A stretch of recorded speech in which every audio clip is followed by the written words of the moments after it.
નમસ્કાર, હું છું પ્રિયા અને તમે જોઈ રહ્યા છો જનતા કી જાણકારી ન્યૂઝ। નજર કરીએ આજના સમાચાર। સાવરકુંડલામાં રસોઈ બનાવતી વખતે ગેસ સિલિન્ડર ફાટ્યો, ગેરેજવાળા જોશી દાદા ગંભીર રીતે દાઝ્યા। નાગનાથ સોસાયટીમાં પ્રચંડ ધડાકો, ઇન્ડિયન ગેસનો બાટલો ફાટતા આખું ઘર ભડભડ સળગ્યું। આગમાં ઘરવખરી બળીને ખાખ। ફાયર બ્રિગેડ અને પીજીવીસીએલની ટીમે ઘટના સ્થળે પહોંચી મોટું નુકસાન અટકાવ્યું। સાવરકુંડલાની શાંત ગણાતી નાગનાથ સોસાયટી આજે બપોરે ધડાકાના અવાજથી ગુંજી ઉઠી હતી। આજે બપોરે અંદાજે 4:25 કલાકે સોસાયટીમાં રહેતા અને શહેરના જાણીતા ગેરેજ સંચાલક ઇન્દ્રકાંતભાઈ જોશી દાદાના ઘરે રસોઈ બનાવતી વખતે અચાનક ઇન્ડિયન ગેસનો સિલિન્ડર ધડાકાભેર ફાટ્યો હતો। આ ઘટના એટલી ભયાનક હતી કે તેનો અવાજ દૂર સુધી સંભળાયો હતો અને આસપાસના લોકોમાં અફરાતફરી મચી ગઈ હતી।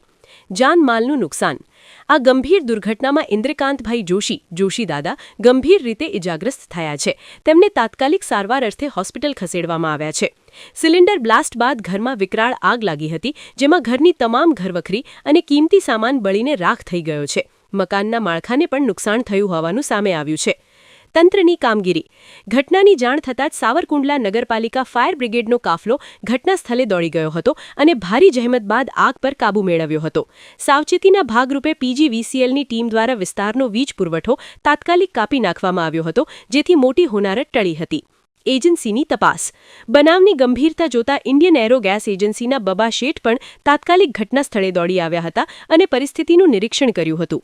હાલ સંબંધિત તંત્ર દ્વારા બ્લાસ્ટના ચોક્કસ કારણો અંગે વધુ તપાસ હાથ ધરવામાં આવી છે। રિપોર્ટર સમીર ખોખર, વીજપડી। સાવરકુંડલા આતશબાજી રોડ ઉપર નાગનાથ સોસાયટીમાં જોશી દાદા કરીને મકાન છે ગેરેજવાળા, તેમનું મકાનની અંદર અચાનક આગ લાગતા શોર્ટ સર્કિટના કારણે ગેસ કઈ કંપની હશે તે ખબર ઇન્ડિયન કંપનીનો બાટલો ફાટ્યો। અંદર લોકો અડદિયા બનાવતા હતા, ખુશીનો માહોલ હતો। એ દરમિયાન મારી તાબડતોબ ભાગીને બહાર આવ્યા। કોઈ જીવની નથી, મનુષ્યને કોઈ તકલીફ નથી થઈ, પણ જે માડીનો ગભરાટ હતો એ જોઈ અને જાતે સાથે મારા મિત્ર પાંડેજી અને આજુબાજુના એરિયાવાળાએ તાત્કાલિક ડોલુંથી લઈ અને આ આગને બુઝાવવાનો પ્રયાસ કર્યો। 90% જગ્યાએ આગ બુઝાઈ ગયા પછી જે ફાયર બ્રિગેડ છે એને ફોન કર્યા, બધા આવ્યું છે, વહેલું આવ્યું, પણ કોઈને એવી ખબર નહોતી કે મેં ફાયર બ્રિગેડને જાણ કરી। દાદા પોતે જે મારા મકાન માલિક છે એ પણ દાજી ગયા છે। આવી ઘણી નુકસાન છે, એટલે ઇન્ડિયન ગેસવાળાને વિનંતી કે તમારું કામ નબળું છે એ સાબિત થાય છે અને ફાયર બ્રિગેડને તાત્કાલિક આવવું જોઈએ। તો જાણ કરીને છતાંય થોડુંક લેટ થયું। હવે આ સમયે ઇન્ડિયન ગેસવાળાને અમે